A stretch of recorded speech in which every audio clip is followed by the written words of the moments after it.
My dear food travels, happy Ramzan. இன்றைக்கி ரம்ஜான் அதுமா ஏதாவது ஒரு லாக் எடுத்து போடணும் அப்படின்னு ஒரு ஆசையில் இருந்தேன். நான் என்ன நினச்சேன்னா, பிரியாணி வீடியோ பண்ணுவோம். அதாவது எப்படியும் நம்ம பசங்க எவனாச்சும் ஒருத்தர் பிரியாணி கொண்டு வந்து கொடுத்துருவோம் அப்படின்னு சொல்லிட்டு ஒரு ஆசையிலேயே பிரியாணி வீடியோ தான் போடலான்னு இருந்தேன். அதுக்கிடையில் ஒரு மைண்டு சேஞ்ச் ஆகி டீ குடிக்க போகலான்னு சொல்லிட்டு நானும் என் ஃப்ரெண்டும் விடிய காலையில் கரெக்டாக ஒரு 4:30 இருக்கும். இந்த டைமுக்கு ரம்ஜான் ஸ்டார்ட் பண்ணுற டைமுக்கு ஒரு டீ குடிக்க போவோம் அப்படின்னு சொல்லிட்டு நாங்கள் போனோம். அங்கே போனோமோ என்னமோ நேரமும் தெரியல, எல்லா ஹோட்டலும் திறந்துருக்கு. நான் அந்த வீடியோ ஏற்கனவே போட்டிருப்பேன். அல் கஃபே ரெஸ்டாரண்ட்டு விடிய காலையில் 4:30 இருக்கும், கடை ஓப்பனில் இருக்குது. எங்களுக்கு ஆச்சரியம் போயிடுச்சு. டீ குடிக்க வந்த மைண்ட் செட்டே மாறிடுச்சு. ஹோட்டலில் பார்த்தாங்களே, சரி ஓகே, காலங்காத்தாலேயே பிரியாணி ரெடி பண்ணிட்டாங்க, பிரியாணி சாப்பிட்றோம், பிரியாணி வீடியோ போடுறோம்னு சொல்லிட்டு நானும் என் ஃப்ரெண்டும் உள்ள கடைக்கு போயிட்டோம். அதுதான் அந்த ஆம்பியன்ஸ் இன்னும் அந்த நீட் அண்ட் க்ளீனாக பர்ஃபெக்டாக இருந்துச்சு. சரின்னு சொல்லிட்டு கையெல்லாம் கழுவிட்டு உள்ளே போய் பார்த்தா ஃப்ரெஷ் ஜூஸ் ரெடியாக இருந்துச்சு. சரி, காலங்காலத்தில் 4 மணிக்காக ஃப்ரெஷ் ஜூஸ் சாப்பிடுவோம், நம்ம பிரியாணி சாப்பிட தானே வந்தோம் அப்படின்னு சொல்லிட்டு பிரியாணிக்காக வெயிட் பண்ணால் பிரியாணி டைம் ஆக கொஞ்சம் லேட் ஆகும் போல். புரோட்டா இருந்துச்சு எங்களுக்கு.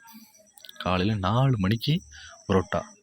இது வரைக்கும் நான் சாப்பிட்டதே கிடையாது. காலையில் 4 மணிக்கு புரோட்டா நான் சாப்பிட்டதே கிடையாது. ஃபஸ்ட் டைமாக விடிய காலையில் 4 மணிக்கு, அது ரம்ஜானதுமா ஹோட்டல் திறந்துருக்கு. ரொம்ப ஆச்சரியம் போச்சு. சரின்னு சொல்லிட்டு 4 மணிக்கு புரோட்டா நான் எக்ஸ்பெக்ட் பண்ணவே இல்லை. அவ்வளோ சூடாக அவ்வளோ சாப்பிட்டா, அதாவது இது யாரோ ஆர்டர் பண்ணியிருப்பாங்க போல். ரம்ஜான் அதுமா காலையில் புரோட்டா ஆர்டர் பண்ணியிருப்பாங்க. அதனால சாஃப்டாக கிரேவி எப்படி சொல்கிறது, எல்லாமே 4 மணி 4:30க்கு ரெடி பண்ணுறது ரொம்ப கஷ்டம் புரோட்டாலாம். அப்போனா நைட்டு 12 மணிக்கெல்லாம் மாவு பிசைஞ்சு பீடா போட்டு வச்சுருந்தா மட்டும்தான் இவ்வளோ குயிக்காக பண்ண முடியும். போனால் நாங்கள் மட்டும்தான் அந்த ஹோட்டலில், யாருமே இல்லை. லேபர் கூட இப்போ தான் தூங்கி எந்திரிச்சு போகிறாங்க. எங்களுக்கு அங்கே ஒரு அண்ணன், சப்ளையர் அண்ணன், ரொம்ப ஃப்ரெண்ட் ஆகிட்டார். அதாவது இப்போ வந்து கொடுத்துருக்காருன்னு வச்சுக்கோங்க, சாப்பாடு சாப்பிடுங்க அப்படின்னு சொல்லிட்டு. ஆனால் இவ்வளோ கேரிங்காக இவ்வளோ பாசமாக கண்டிப்பாக வந்து பண்ண மாட்டாங்க. எங்களுக்கு என்ன வேணும் தம்பி, என்ன வேணும், இதை சாப்பிடுங்க, இந்தாங்க அப்படின்னு சொல்லிட்டு அவ்வளோ பாசமாக அவ்வளோ இது பண்ணிக்கிட்டு நல்லா கேர் பண்ணி நல்லா பார்த்துட்டேன். காலையில் சிக்கன் குருமா, அதாவது நான் இதுக்கு முன்னாடி சாப்பிட்ருக்கேன் அங்கே. இன்னைக்கு இல்லாமல் இன்றைக்கோட டேஸ்ட்டு ரொம்ப டிஃப்ரெண்ட்டாக சூப்பராக இருந்துச்சு. அதெல்லாம் அந்த அண்ணன் எங்களுக்காகவே போயிட்டு அது கப்பில் சிக்கன் பீஸெல்லாம் அள்ளி போட்டு எடுத்து கொண்டு கொடுத்தாரு. சூப்பராக இருந்துச்சு.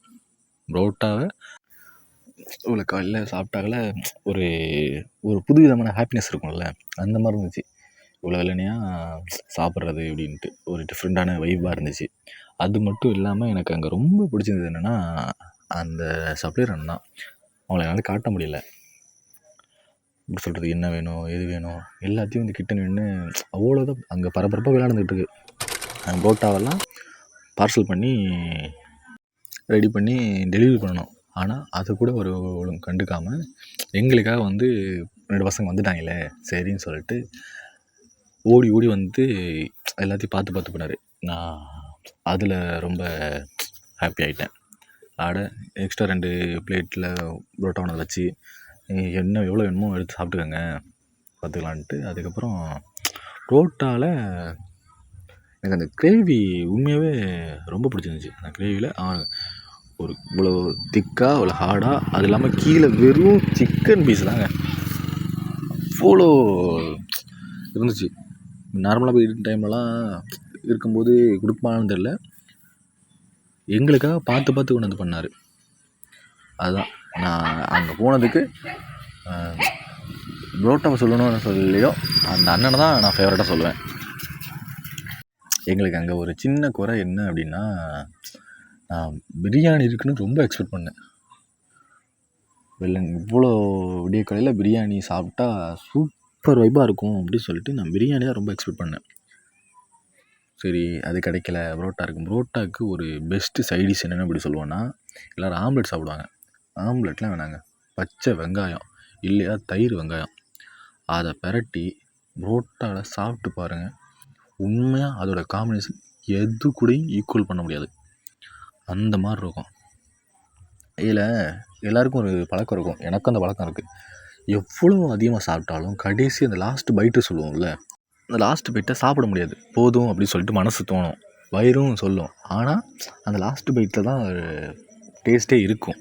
உண்மையாகவே சொல்லப்போனால் நான் அந்த லாஸ்ட் பைட்டை எப்படி டேஸ்ட் பண்ணேன் அப்படின்னா, புரோட்டா கொஞ்சம், சிக்கன் கொஞ்சம், வெங்காயம் கொஞ்சம், மூணையும் ஒன்றா போட்டு பிரட்டி அப்படி சாப்பிட்டா பிரியாணிக்கு எப்படி சிக்கன் பீஸ் முக்கியமோ அந்த மாதிரி புரோட்டாவுக்கு வெங்காயம் ரொம்ப முக்கியம்.